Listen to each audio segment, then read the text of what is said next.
Before we get into today's episode, here's a look at a show we think you might like. RPG Major is an actual play like no other. Private Eyes Mara, scion of sirens, and Aubrey, former fairy queen, solve supernatural mysteries while improvising songs. Sitting on the front porch of your office is a wooden xylophone. Oh no.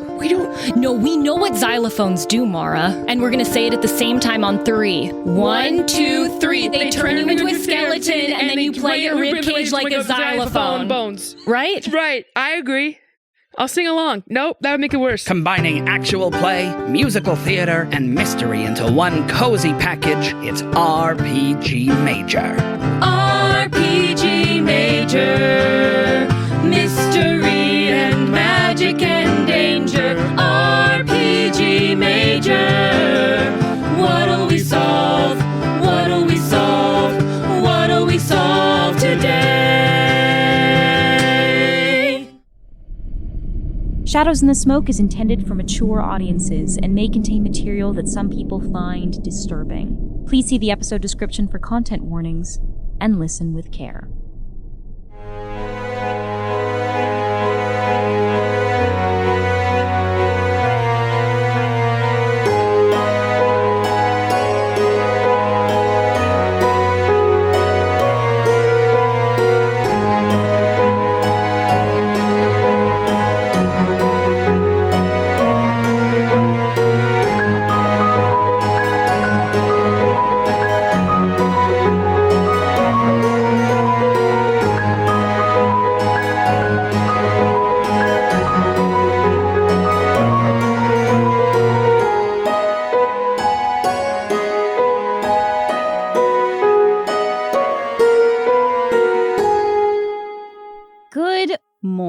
Hunters. It is a brand new day in London and a brand new day phase. About a week has passed since the last time we checked in on the residents of Hargrave House, since Mr. Lloyd had his encounter with Mistress Beaumont. Miss Douglas became a unwilling servant of the Lady Thames, and Mr. John and Miss Thanero had a nice dinner that was observed by a sinister presence. I'm going to go ahead and take us to... We were laughing off mic that we have seemingly introduced a brand new phase to the cycle of play, which is called the breakfast phase. And I Listen, it's the most important meal of the day. It is, and it's a nice opportunity to check in with everybody before you all, spread to the winds. So, we actually are full up on threats. We have 3 threats right now. We have the Demon of Kilburn Abbey, which is answered and waiting to be resolved, the Creature of Cremorne Gardens, and the Spider Silk Seamstress. Ordinarily, during the day phase, I introduce a brand new threat, but I can't right now because you all are at maximum threats. Oh no. That's defense, gang. Darn it. Wow. The strongest defense is a good offense. So instead, I've prepared something else. Wait, what? I'd like to take us all to the breakfast table, please. As we are all reading the paper, I have a question for you all. Of these 4 hunters, who among you do you think is reading the Daily Telegraph? Who is reading the Illustrated Police News, the salacious British tabloid? And who is reading the gossip column of the local society pages? I think I'm reading the gossip column. Okay. I think Maisie's reading the Illustrated Police News. Okay. I'll take the Telegraph. Fantastic. Rabbit has not come down for breakfast yet. Yeah. He's always last down, so this is fine. Miss Douglas with the Illustrated Police News, you catch a headline that says, Sailor drowns at Chelsea Harbor. Early Tuesday morn, the body of able seaman Nathan Fletcher was recovered from the murky waters off Chelsea Harbor, having reportedly stepped straight off the pier and into the Thames, as if in a dream, according to a dock worker who witnessed the event. He had this look in his eye, far off like he was listening to music, said one Mr. Smythe, but there was naught but fog in the lap of water. Rumors now ripple that Fletcher may have fallen prey to the half-fish horror haunting that stretch of riverbank, the Creature of Cremorne Gardens. Scotland Yard blames gin and nonsense, but we advise the good citizens near Chelsea to keep their oil lamps burning high and their ears covered tight, lest the fearsome creature lure another innocent soul to their watery grave. Maisie reads this, and in a very inappropriate way, it's just like dreamy. She's just like passing the page, and she's like, oh, if I heard him sing again, I too would walk straight into the harbor. So lucky. What was that, Miss Douglas? Sorry, what? You're muttering to yourself.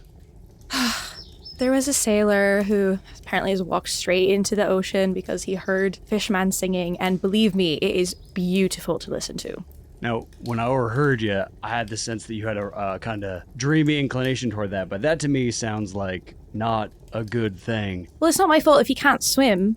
I'm just saying, if I could listen to the Fishman sing and walk straight into the ocean and find the Fishman, I would. What is wrong with that? You're what, part fish? You should understand bait better than the next person. Excuse you. I am not part fish. Not that there is anything wrong with that, but I would really appreciate it if you were accurate in your descriptions. You turn into a seal, don't you? I turn into a seal. In what world is a seal a fish? In what world ain't a seal a fish? Oh my lord. They go in the water, don't they? Everything that walks on land is an ass like you? No, if it's got 4 legs and it looks like a horse, sure. But no, I'm a 2-legged simian. Right, I don't see any difference between that and yourself. I stand. Maisie also stands. Very much shorter than him, but still so angry. I don't understand what I've done to cause offense, and I apologize. You called me a fish! I'm not a fish! Sorry. Part fish person. Well, girl with fish-like tendencies. That is not inaccurate, but is also not accurate. And I feel like sometimes you speak without thinking, and I do not appreciate it. That's a waste of time to think and then speak. Then you're wasting whatever breath you had that you could have been speaking, thinking, and your idea's just going to get out the same anyway. Oh, believe me, I know that you never think before you speak because all of your breath is wasted on fluff. The breath that I'm trying to waste on you right now is a warning that sometimes pretty things are dangerous. Well, then I wouldn't have to worry when I look at you. Coffee, sips of coffee, return to reading. Your eyes scan across an obituary in the Daily Telegraph. It is with solemnity that we report the passing of Brother Elijah, a monk at Kilburn Abbey, who departed this life Sunday night at his own hand, aged 23 years. Formerly Elijah Lewis of Whitby, he entered the Abbey at 18, where he quickly gained a reputation for uncommon zeal, humility, and an earnest desire for spiritual purity. In recent weeks, Brother Elijah had been observed to undergo a period of great personal trial, marked by erratic discourse, uncharacteristic behavior, and signs of inward struggle that those closest to him could neither name nor ease. Though his final days were shadowed by mystery and sorrow, his brethren remember him with compassion and pray he has found the peace he so ardently sought. A private funeral was held within the Abbey cloister. Kilburn Abbey asks for the continued prayers of the faithful for the repose of his soul. And sometimes the things that are dangerous ain't pretty at all. Stupid boy. Miss Thanero. This is when I wish that I had a Julie Andrews from Bridgerton Lady Whistledown voice just in the can, but I will do my best. My dearest reader, it is with the greatest pleasure and more than a little astonishment that I pen this week's column. For the most singular event of the season did not occur in Belgravia's glittering ballrooms, nor amidst the perfumed promenades of Vauxhall Gardens, but rather at the verdant and most genteel country seat of none other than Mrs. Theodora Brathwaite. Yes, that Mrs. Brathwaite, the sparkling sapphire of society, hostess beyond compare, and a woman possessed of both spine and sparkle in equal measure. Though her jewels could ransom a prince, and her carriages cause traffic along Savile Row, it is not her finery that has tongues wagging this week, but her heart. In an act of charity so bold and benevolent it left even the Countess of Derby temporarily speechless, a rare phenomenon indeed, Mrs. Brathwaite has adopted a child, not of noble lineage, nor of fortune, but of Whitechapel, that soot-streaked quarter east of civilization, where honest souls often go hungry and hopeful ones are few. The boy, 12 years of age, was discovered by Mrs. Brathwaite herself during one of her lesser-known philanthropic excursions. A flame amid the ashes, she is said to have called him. In a gesture both maternal and monumental, she has taken him into her home, nay, into her family. The lad was presented to society for the first time at a ladies' tea held last Tuesday upon the marbled terrace of Brathwaite Hall. Amongst cascades of wisteria, delicate cucumber sandwiches, and the finest Darjeeling this side of Bengal, the boy appeared in a suit of blue velvet, his curls brushed to a noble shine, his eyes bright with a mixture of wonder and shy gratitude. Lady Ashcombe declared him positively angelic. The Duchess of Wexford whispered that he bore the makings of a gentleman. And Viscountess Penmorrow, who, one must note, once likened pauper children to street pigeons, was overheard asking who his tailor might be. The child is now to be known as Master Teddy Brathwaite, the newly adopted ward of that most formidable lady. Once of Whitechapel, now of Brathwaite Hall, a transformation only Mrs. Brathwaite could so confidently engineer. And yet, dear reader, this is not the first time Mrs. Brathwaite has performed such a miracle. Let us not forget Miss Tatiana Brathwaite, now 21, radiant, athletic, and wholly possessed of the Brathwaite poise. Adopted by Theodora some 15 years prior from a similarly grim corner of London, Miss Tatiana is today considered one of society's most eligible heiresses, and its most enigmatic. She was not present at the tea. Rumors whisper she is on safari, hunting lions. But her absence did nothing to dim her legend, nor that of her esteemed mother. Indeed, what woman dares to shape the dynasty of her own choosing, to pluck her heirs not from the drawing rooms of the titled, but from the soot and shadows of the city, and raise them not only to civility, but to eminence? Only Theodora Brathwaite. Need we remind you, dear reader, that Mrs. Brathwaite herself began not with needlepoint or debutante dances, but with cannon fire and sea salt? Cast your thoughts to 1834, when Her Majesty's Royal Navy celebrated what was deemed a most triumphant capture. The notorious pirate queen of Barbuda, a fearsome figure who, at the astonishing age of just 16, had eluded capture for years, her cunning and strategy outmatching men twice her age and thrice her privilege. Her name, Theodora Brathwaite. Yet it was not a general nor an admiral who changed her fate. It was our dear Queen Victoria. It is said that Princess Alexandrina Victoria, barely 15 and enchanted by tales of the Pirate Queen's Caribbean exploits, demanded an audience with the First Lord of the Admiralty. What words were spoken behind those heavy oak doors we shall never know, but the result remains. Theodora was freed, and from that moment she turned her talents not to piracy, but to legitimate enterprise, commanding fleets of merchant vessels rather than brigantines, accumulating wealth with the same precision she once deployed cannonballs. And now, she bestows that wealth, with unmistakable intent, upon those she deems worthy. One wonders whether Brathwaite Hall is not merely an estate, but the cradle of a new kind of aristocracy, one forged not by bloodlines, but by brilliance. So we raise our cups to Mrs. Brathwaite, a woman who rewrites the rules, rewrites the past, and perhaps, most daringly of all, writes the future. Printed beneath this column is a small illustration of Mrs. Theodora Brathwaite and the child. The woman bears an unmistakable similarity to the woman that you spied from the grand carriage outside of Clemenza's, and the boy looks very much like the dapper boy from Whitechapel. I dare say the resemblance is undeniable. Well, the article itself is a little flowery. Sounds like she wrote it herself, and then Ina just throws it on the table. The purple prose is not the issue. It's the boy in blue that I'm worried with. That's a lot to swallow. Yes, it is, and your favorite little friend now has a large estate behind him. Larger than we know, quite possibly. This is the same woman who bought Kilburn Priory. Yes, and she is the same woman that I saw in the carriage outside of Vittorio Clemenza's as well. I think her influence reaches much farther than we originally anticipated. Ain't no secret that money can buy you power. But I'm interested to see how stocked her armaments are. Well, she was a former pirate, so her aims are probably not the most honest. Well, let's not judge what we've done in boats in past lives carrying us forward. It's quite possible she's much more sinister than that now. I would agree. Money and power do tend to do that. Maisie goes out of the kitchen and sort of leans out the door to shout up the stairs and goes, Rabbit! That lady that you spoke to at that party that one time before we put Vittorio Clemenza into a mannequin. She's in the paper. Rabbit surprises everyone by not coming down the stairs, but rather coming in from the garden as though he had slept out there the previous night. Out digging for carrots in the dawn light, are we?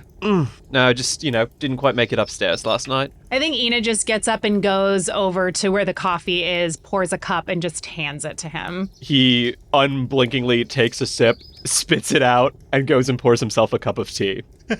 Thought it would help. My apologies. No, don't care much for that muck. Ina takes the cup and just starts sipping it, not gonna see it go to waste. So we've got an old friend in a higher place now? It would seem so. I wouldn't deign to say friend. Well, if we didn't have so much to look into on our own plates, I would say that might be something we should look into right away, but I don't know about you lot, but I've got a bit of work to do ahead today. I think given this woman's status, she's not going anywhere. I think we have more pressing matters to attend to. I also think looking into her might be a bit unapproachable for the time being. Besides, I hope you get your rest today, because I'd like to employ you for a little bit of night work tonight, if I may. And I'd show Rabbit the obituary. I hoped I'd put a stop to that, but... Alright, time for show and tell. Rabbit rolls up one of his sleeves, and you see there a freshly scarred tattoo that is in the shape of a very spiky, spiny alphabet. Does not look like English. And he taps it once or twice, and the lines rearrange themselves, and they form the shape of the dead girl that the demon was attached to. Right, so I took it upon myself a bit ago to try and stop this thing from getting any further, but seems like I can't quite contain it myself. I don't know, not my usual cup of tea, this demon. But you drank it down anyway. If I can't stop it, I think we need to find some other way that we can, as a group. Is there a demon inside of you right now? Yeah, there's a demon inside of me. Is it a fish? No. I swear to God, John, I will hit you in the I face. think I do have a fish in here somewhere, though.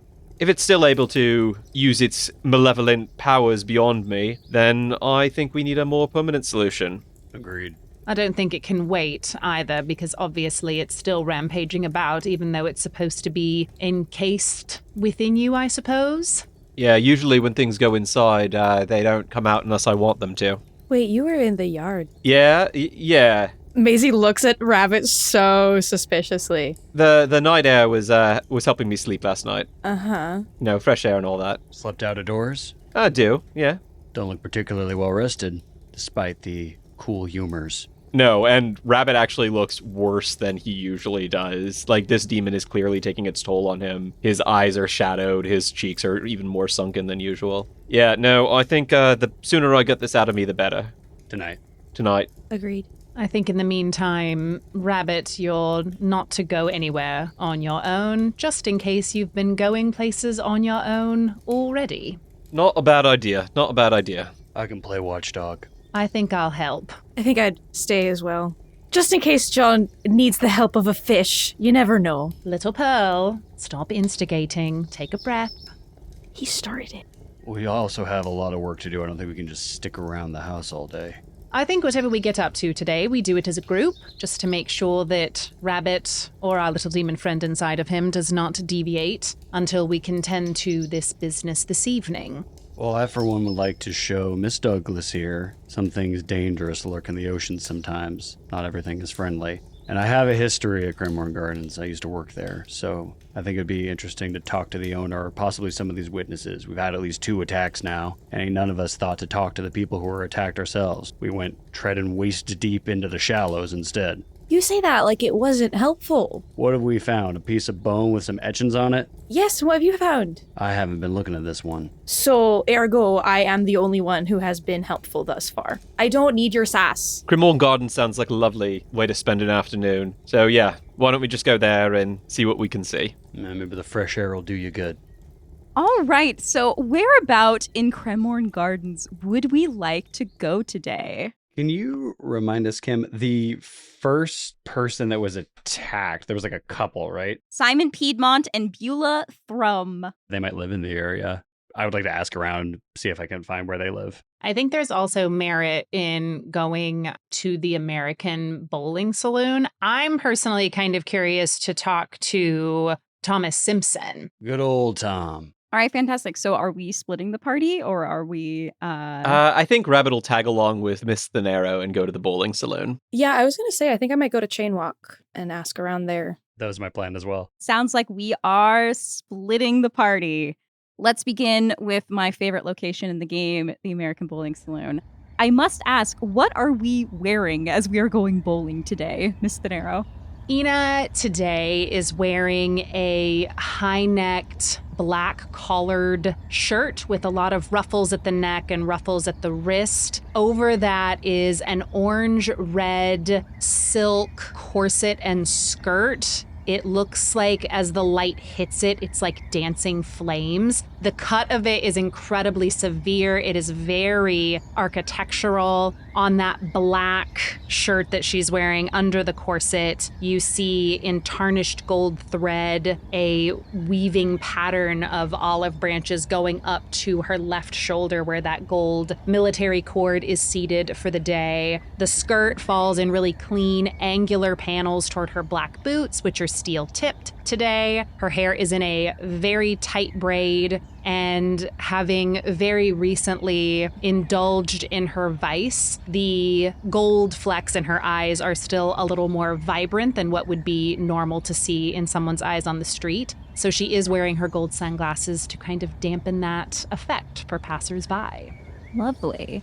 As the two of you enter the American Bowling Saloon, we hear the thundering crash of bowling balls hitting their mark and pin boys dashing to and fro as they work to set up pins as families and young couples are playing. We hear the slightly stilted sound of a barrel piano in the corner cranking out a jaunty tune. I have a paint the scene for you all here. This place embraces Americana and the idea of the Wild West. But to an American, it would all seem a little off. How do we know that? Above each of the bowling lanes, they're not numbered. They're themed with regions of America, but they're completely just hodgepodge and mishmashed. Like one of them is Boston, and yeah, it has the Old North Church, but it also has the Liberty Bell, which is in Philadelphia. There's the mighty Mississippi, but it has a waterfall over some alligators in a bayou. There's just like these little pieces of nature that are incongruous with everything that they just kind of slapped paint and be like, yep, that's America.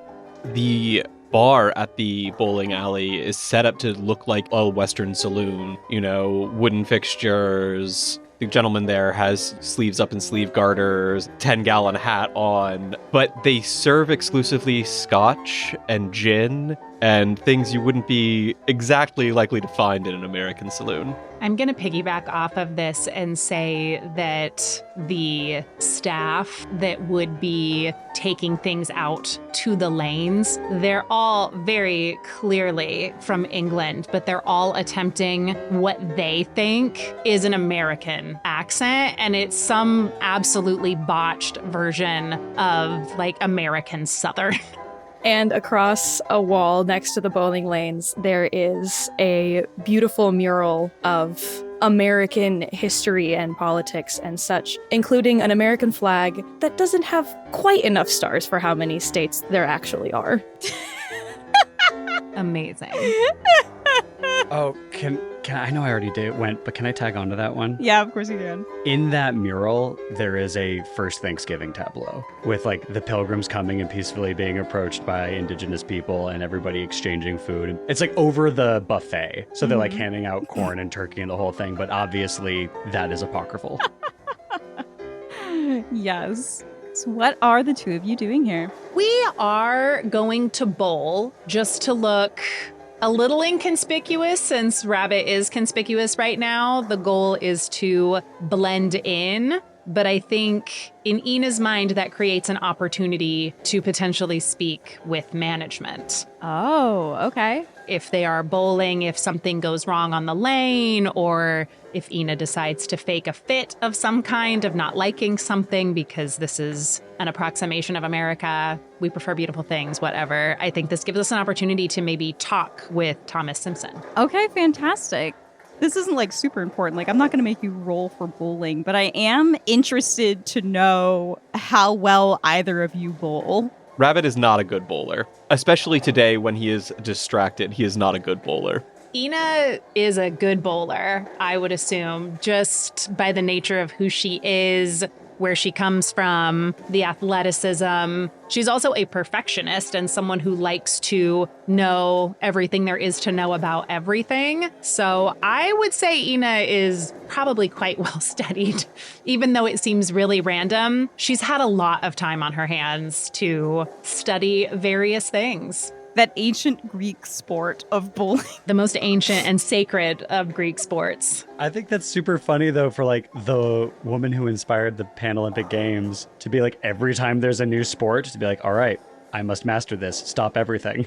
It seems very logical to me. Just wait for pickleball. We will leave the two of you there as you are enjoying a round of bowling. Mr. John and Miss Douglas, you are walking down Cheyne Walk. It is a lovely day here. There's a man out on the balcony that is painting. He's got like a little easel set up on his small balcony and just like painting the street. And the two of you locate the residence that belongs to one Simon Piedmont. So it's closer to a whale than it is a fish. That's all you had to say. I simply refuse to talk about this anymore. I really do. I'm so tired. I'm benefiting in the edification. I appreciate the knowledge. I am not benefiting in whatever this is. Well, just wanted to clear that up before we went talking. And I appreciate you wanting to clear it up. We knock on the door. Follow my lead. You knock on the door, and it is opened by a young man. He is very fresh-faced and clean-shaven. He smells lightly of lavender. Hello, how might I help the two of you? I'm terribly sorry to bother you this afternoon, sir.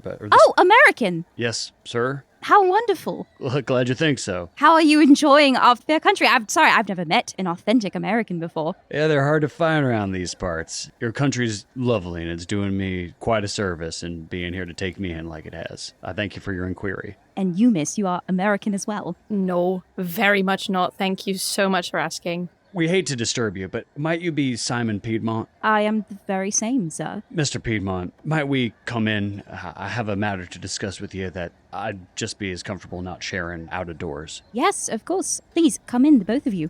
It's very kind. You see, my ward here was, Maisie, makes such a face at that, but said she would follow his lead and so says nothing. adopted, you understand. She was attacked here during our evening constitutional by the strangest of creatures seemed to come right out of the ocean. And if you'll forgive the intrusion, I recall reading something that you experienced a similar attack around here. I did, sir. I was hoping you might relate the events to us to see if they're one and the same or if there's a whole gang of ruffians terrorizing Cheyne Walk. Go ahead and make the information move with presence.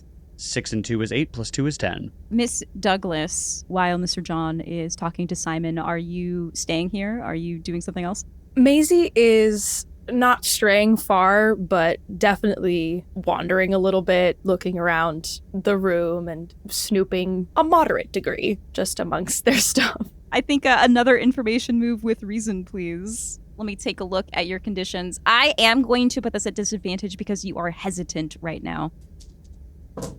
Okay, that's going to be what is this? 6 + 1, 7.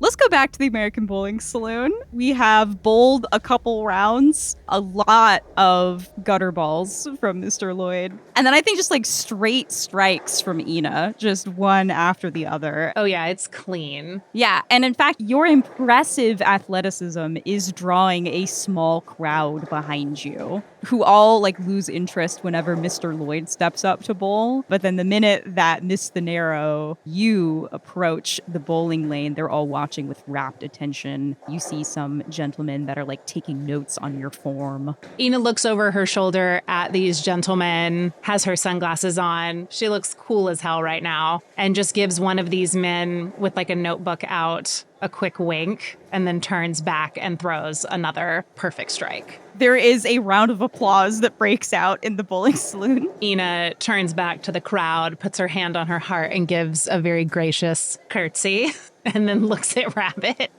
just gives him a little sideways glance and goes, "You're up, sport." It's not fair. I'm used to playing real Skittles, you know. There's a different number of pins. It's different. There's a different layout. It doesn't work the same as American bowling. Come along now, Rabbit. Give the people what they want, and pats him on the back. All right. Rabbit launches a ball and, manages to knock down one pin. Ina looks at the crowd and just, puts an arm on Rabbit's shoulder and goes, "Don't be too harsh with him. He has a cold." Likely story, miss. That boy looks skinny enough that he can't barely hold a ball. Well, why don't you make yourself useful and bring him something to eat? And Ina hands him a couple of coins and shoos him off towards the buffet table to bring Rabbit some food. Fantastic. As the two of you are bowling, a man in a modest gray suit with a very well-trimmed mustache and thinning hair approaches you. I must say, miss, you are a very skilled sportswoman. Thank you, kind sir. I believe practice makes perfect, and I've had a lot of practice. Cremon Gardens hosts a minor league in the evenings if you're interested in competing. A very interesting offer, sir. Are you in charge of the league? Not the league itself, miss, though I am in charge of Cremon Gardens. He extends a hand to you. Thomas Simpson, it's a pleasure, miss. Ina has a flash of recognition, takes his hand, shakes it very firmly. Ah, a pleasure to meet you, good sir. We've spent quite a bit of time lately around your fine, fine gardens. It's the pride of my life, building this place. I mean, I know we're no Vauxhall Gardens, but our vision for Cremon Gardens is much more ambitious. Did you know our dancing platform can accommodate up to 4,000 people? I didn't realize the number was quite so high, but some of our associates have enjoyed a turn or two on the platform. Mr. Thanero, are you also enjoying your time here? No, sorry, no. Morgan Lloyd. Ina's eyes get really steely at the mister. No, I think it's a wonderful spot you put up here. Great to see people of all sorts mingling and enjoying themselves. Any truth to these rumors about the fishmen? Make a roll with presence, please. Hold on. I am conspicuous. You're a little too eager in answering this question, and it's not coming off quite as casual as you wanted it to be. So that would be a 9 plus my present score of now +2, an 11. Let's go back to the apartment of Simon Piedmont. Mr. John, as you mention a similar attack, Simon Piedmont grows serious. His expression contemplative. Why, yes, I too have had an encounter with such a formidable foe. I don't suppose the creature that attacked your ward was also a fish-like monstrosity. We didn't get a real good look at it. It was in the dark of twilight. Maisie cuts in from the distance and goes, "Oh, he was so fish-like. It was terrifying. So scary." Like a seal. Mine was not quite like a seal, sir, so it's... No, yeah, that doesn't sound right, Mr. John. You weren't there, and so I don't think you really should butt in to describe the horrors that we too have experienced. I do believe that seals are mammals, sir, not fish. First time hearing of it. You were saying, sir. There was this large bipedal creature covered in scales and wet, as if it had just crawled out of the river, but when it leapt at my Beulah, I was terrified. But something overtook me, something ancient, something primal. At that moment, I was one with my ancestors, protecting my hut from the beasts in the bog. I had no choice but to fight the creature off, you see. You were overwhelmed out of that natural masculine desire to protect your beloved. Oh, quite, yes. And so I did indeed engage the creature, and we had quite the bout, let me tell you, but sadly not before it clawed at my Beulah, and I hesitate to admit this, but took something rather precious. I had, just the week before, asked Miss Thrum to marry me. Well, many congratulations. I assume the lady said yes if you were having a walk together. She did, yes, but after the attack, we noticed that my Beulah's engagement ring was missing. Perhaps had been lost, or dare say taken, in the scuffle.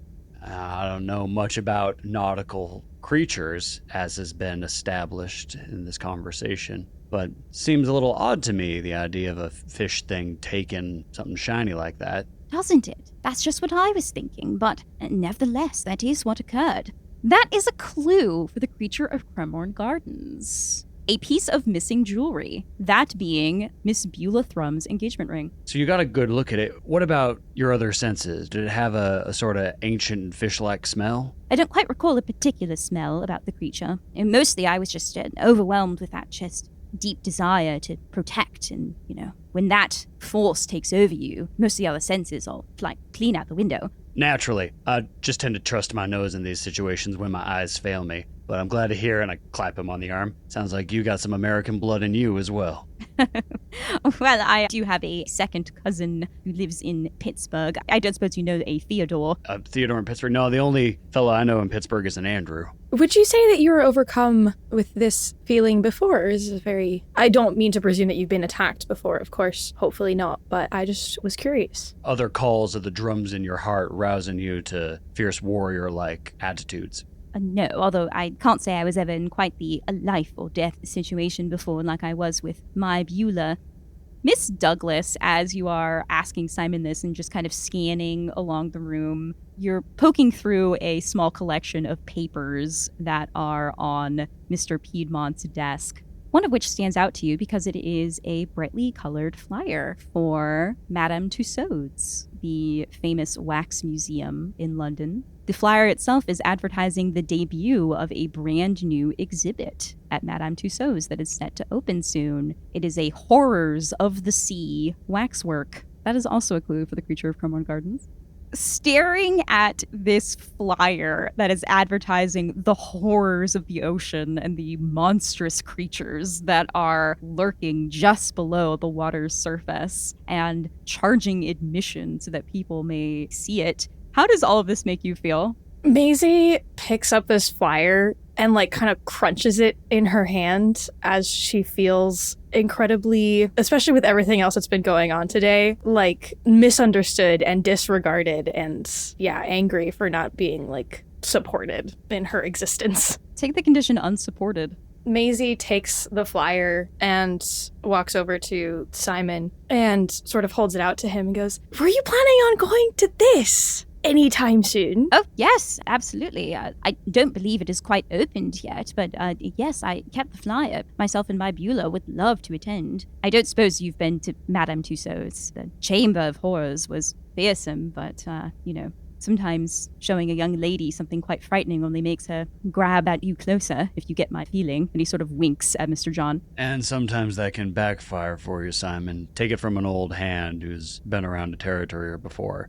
You wind up searching for horrors. You might find yourself biting off more than you can chew. Perhaps I might wait until my Beulah has more thoroughly recovered. Is she around? She is planning to stop by for tea in just about an hour or so. I would just love to speak with her about, just some more information, I suppose, on her experience and how she felt and what she saw, if that would be all right if we stuck around. My Beulah would, I'm sure, be delighted to meet you, the both of you, of course. Well, perhaps while the ladies have their tea and discuss the incidences that they have both faced, you and I can take the air and I can tell you all about life back in the States. Fantastic. It's a plan. And he holds out a hand for you to shake. I spit in my palm and then I shake his hand. Quite. Back to the bowling saloon. I assure you, sir, I have never seen anything like the creature about Cromorne Gardens, and I'm here all the time. No matter what the Illustrated Police News might say, I believe they are just trying to drum up sales of their paper. Wouldn't put it past them. Not exactly the most reliable rag in the world. No, quite not, sir. Not to say that there hasn't been some issues about the garden. I would caution both you and your lady here to take care not to wander here too late at night. Oh, is there something we should be worried about at the night? The gardens does tend to attract a somewhat less genteel crowd at night, particularly after about 10 p.m. until quite early into the morning. We've been getting much more reports of drunk and disorderly behavior about the gardens come evening time, people acting irrationally. I'm sure it is just men and jolly girls off work that are having a bit too much fun in the gardens, perhaps, but it is not the sort of thing that the respectable crowd might like to witness. That is a clue for Cromorne Gardens. Numerous reports of drunk and disorderly behavior. Thank you for that advice. Well, since you know this place, you own this place, is there somewhere else you'd recommend we check out while we're here? If you are interested in stretching your legs, might I recommend the hedge maze? Ina looks at Rabbit and looks back at Mr. Simpson. What do you think, Rabbit? Care for a little run through the forest? Yeah, someplace with a bit fewer people might not be the worst idea. I agree. So without really looking or aiming, Rabbit takes his last bowling ball, throws his last frame, another gutter ball, and the two of them head off towards the hedge maze.